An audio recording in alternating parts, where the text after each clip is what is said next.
குழந்தையில்லா தம்பதிகளை குறி வச்சு இப்படி ஒரு மோசடியா? ஹாய் காய்ஸ், நான் உங்க வே டு நியூஸ் கீர்த்தி. இது பிளாஷ். குழந்தையில்லா தம்பதிகளை பார்த்து சித்த மருத்துவம் அப்படிங்கிற பேர்ல பண மோசடி நடத்திட்டு இருக்கு ஒரு கும்பல். இன்னைக்கு டெவலப் ஆன நிறைய துறைகள்ல மருத்துவ துறையும் ஒண்ணு. அதுலயும் இந்த ஃபர்டிலிட்டி சென்டர்ஸ். ஈரோடு மாவட்டம் அந்தியூர் சைடுல தான் இந்த ஒரு விஷயம் நடந்திருக்கு.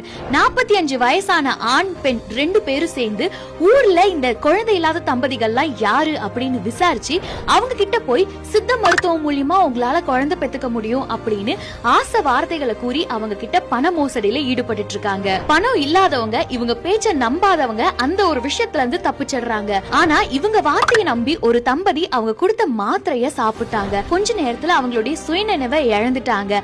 அதுக்கப்புறம் அவங்க கேட்ட காசை எந்த ஒரு கேள்வியும் இல்லாம கொடுத்துட்டு ஒரு 4 மணி நேரம் கழிச்சு அவங்களுடைய சுயநினைவு வந்ததுக்கு அப்புறம் தான் பணத்தை ஏமாந்தது தெரிய வந்திருக்கு. இந்த மாதிரி நம்மளுடைய ஆசைய தேவையை வச்சு நம்மளை ஏமாத்துற கும்பலும் இருக்காங்க. நிறைய விஷயங்களை தெரிஞ்சுக்க பேஜை ஃபாலோ பண்ணிக்கோங்க.